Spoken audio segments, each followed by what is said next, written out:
लेकिन again I would like to say, it is the basic duty of the government, of the ruling party. They are responsible for that. It might have been continuing for the last 2 decades, but whoever the party is ruling at present time, they are mainly responsible for this crisis, this calamity, this misgovernance. Minimum governance. There is no governance in this country. We are at the mercy of the Almighty. These people have looted the country, spoiled the future of our youth, and they have brought us to this point where we are in a status of no return. मौतों का व्यापार हो रहा है, शमशान में लकड़ी black में बिक रही है, गांव में बच्चे अनाथ हो रहे हैं और मूक दर्शक बने यह कठोर क्रूर व्यवस्था देख के हंस रही है और नेता अधिकारी झूठे बयान देकर उस जले में नमक छिड़क रहे हैं।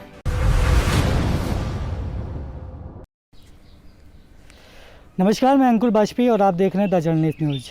आज हमारे साथ हैं संजय दीक्षित जी, जो गांधीवादी विचारधारा के पोषक हैं। लगातार मनरेगा कर्मियों के लिए, संविदा कर्मियों के लिए ये आवाज़ बनते आए हैं। बहुत बहुत स्वागत है सर आपका। नमस्कार। नमस्कार।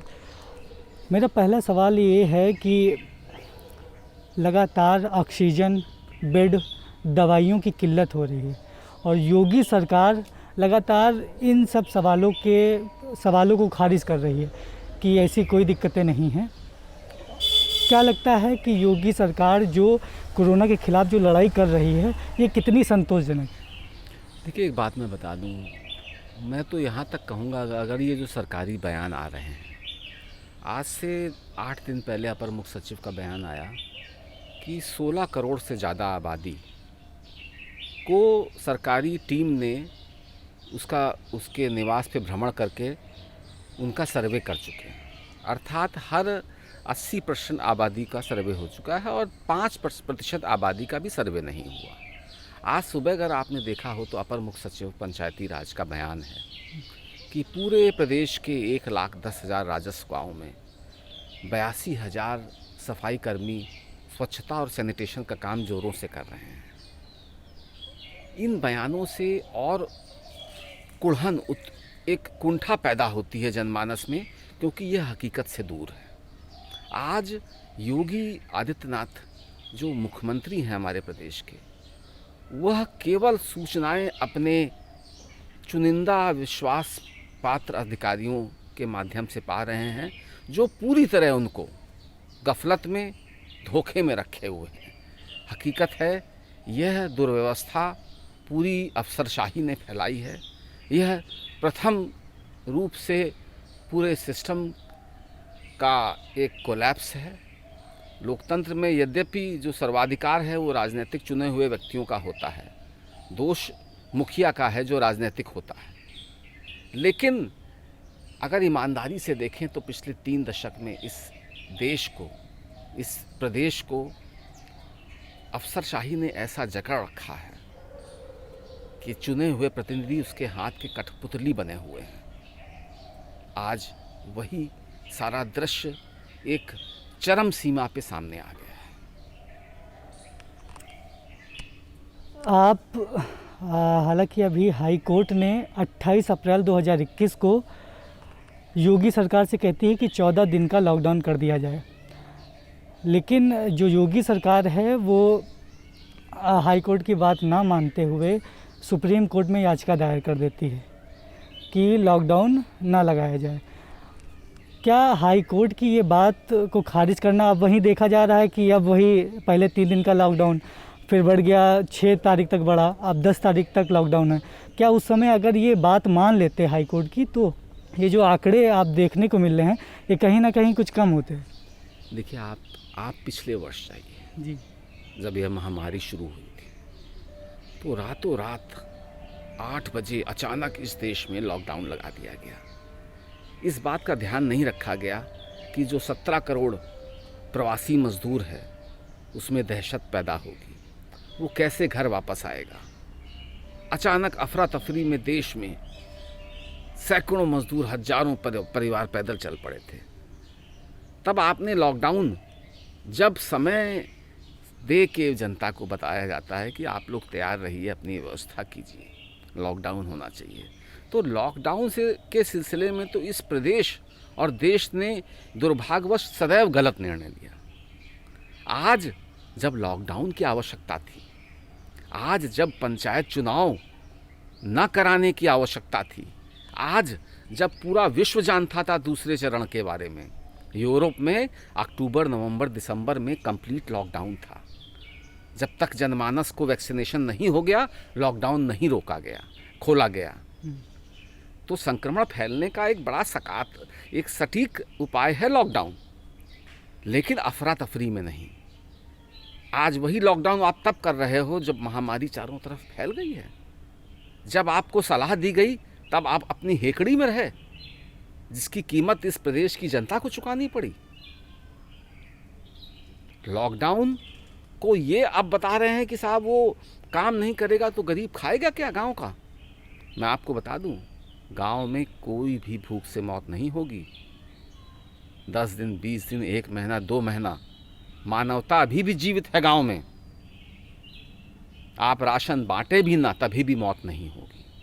लेकिन संक्रमण रोकना ज़रूरी है, वैक्सीनेशन और जो प्रोटोकॉल है उसका पालन करना ज़रूरी है। आज सरकार प्रोटोकॉल पालन कराने में सक्षम नहीं है और मनरेगा का कार्य रोका नहीं जा रहा है।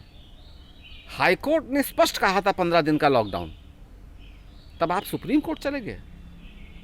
यह धोखा था इस प्रदेश की जनता के साथ। ऑक्सीजन की लगातार किल्लतें देखी जा रही हैं सरकार में, और लगातार देखे कुछ समय पहले आपका मैंने वीडियो देखा था कि बुंदेलखंड गए थे आप, और वहाँ पे जो हर साल सरकार द्वारा पौधेरोपण का अभियान जो चलता है उस पे आपने बात रखी थी। क्या मामला था, ज़रा बताइए सर। देखिए, ऑक्सीजन की कमी या वैक्सीन की कमी, ये वर्तमान सरकार द्वारा प्रायोजित कमी है। मैं तो सीधा आरोप लगाऊंगा। हम विश्व में वैक्सीन मैन्युफैक्चरर्स में नंबर 1 पर हैं। ऑक्सीजन उत्पादन में हम संसार में टॉप देशों में रहे, जानते हुए दूसरा चरण आना है, हमने व्यवस्था नहीं की। हम 5 राज्यों के चुनाव में व्यस्त रहे। हमारे पास ऑक्सीजन बनाने के प्लांट्स थे, इंडस्ट्री थी जो उद्योगों को सप्लाई करती थी। पहले दिन से उसको क्यों नहीं रोका गया? ये सारी दुर्व्यवस्था वर्तमान सिस्टम की और सरकार की है, उनके मुखिया की है। जहाँ तक ऑक्सीजन से संबंधित वृक्षारोपण, प्राकृतिक रूप से ये हमारे शास्त्रों में लिखा है और साइंस ने भी माना इस बात को कि जितना सुलभता से वातावरण में ऑक्सीजन वृक्ष पैदा करता है और बैलेंसिंग एक्ट करता है, उतना कोई नहीं करता। इसीलिए इस पृथ्वी के पुत्र माना गया है वृक्ष को। और अगर हमने अपने प्राकृतिक संसाधनों का दोहन ना किया होता, जंगल उजड़ गए। हर साल Guinness book of world record में नाम दर्ज करने के कारण के लालच में मुख्यमंत्री को भ्रमित किया गया।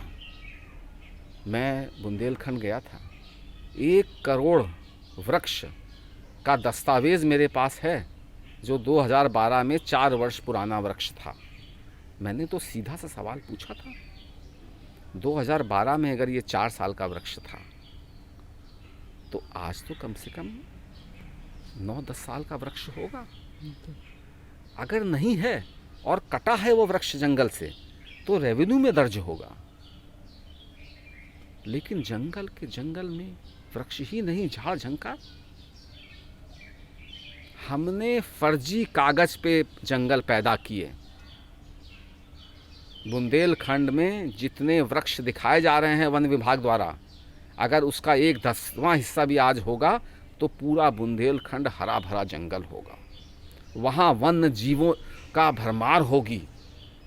वर्तमान स्थिति में बुंदेलखंड में जो तथाकथित जंगल हैं, जिसको मैं जंगल मानने से तैयार नहीं हूँ, वो कटीले झाड़ियों के जंगल हैं जो प्राकृतिक तौर पे उत्पन्न होते हैं। स्वतः उनका बीज गिरता है ज़मीन पे और बरसात में वो हो जाता है। वहाँ जानवर तक नहीं जा सकता है।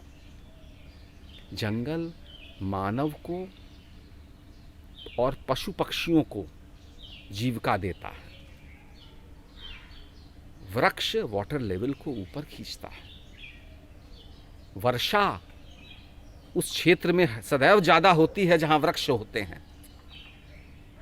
कई दशकों से बुंदेलखंड सूखा से पीड़ित रहता है। पता नहीं मैं किसी भी राजनीतिक दल, मेरा मानना है कि ये सब एक थाली के चट्टे बट्टे हैं। अधिकारियों ने सदैव लूट की और इन लोगों को उसका हिस्सा दिया। क्या दिया? मानवता के खिलाफ जितना बड़ा कुचक्र रचा गया प्राकृतिक संपदाओं के लूट के द्वारा, यह महामारी उसका एक नतीजा है। सर, एक हम लोग के आपस का मामला है, जैसे कि आप जाते हैं, लगातार देखने को मिल रहा है कि अगर हम सब्जी भी लेने जा रहे हैं तो जो 20 की चीज़ है वो 60 में बिक रही है। तो इसके लिए क्या मतलब सरकार करे? ये तो सरकार के हाथ में नहीं, ये तो हम लोग के आपस की चीज़ें हैं कि कैसे क्या किया जाए। देखिए, एक बात मैं बता दूँ आपको, ये जो भ्रष्टाचार का कीड़ा है वो इस देश के आम जन तक फैला हुआ है। कोई अधिकारी, दुकानदार इस व्यवस्था से हटकर नहीं है। और मैं आपको बता दूं, गलत चीज़ के खिलाफ आवाज़ ना उठाना, इसका परिणाम हम भोग रहे हैं। और हमारे शास्त्रों से शुरू कीजिए, महात्मा गांधी तक आइए। हमने अपने महापुरुषों से, हमने भगवान राम, हमने श्री कृष्ण जी ने जो कहा उनको कभी नहीं ध्यान दिया। गलत सुनना गलत करने से बड़ा पाप है। आप जो कह रहे हैं आज काला बाजारी, एक तरफ मैं कहूँगा कि पूरा अफसरशाही ब्यूरोक्रेसी, चाहे पुलिस हो, मिलकर ऑक्सीजन सिलेंडर के ब्लैक हो रहा है।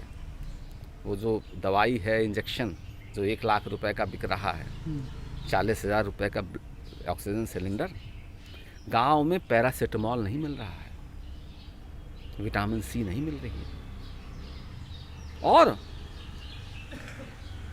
दुकानों में, सब्जी दुकानों में, रिटेल का दुकानदार कहता है हम होलसेल से लाए हैं ज़्यादा में, होलसेल वाला बता रहा है फैक्ट्री ने ज़्यादा दिया। ये पूरी चेन है। लेकिन again I would like to say, it is the basic duty of the government, of the ruling party. They are responsible for that. It might have been continuing for the last 2 decades.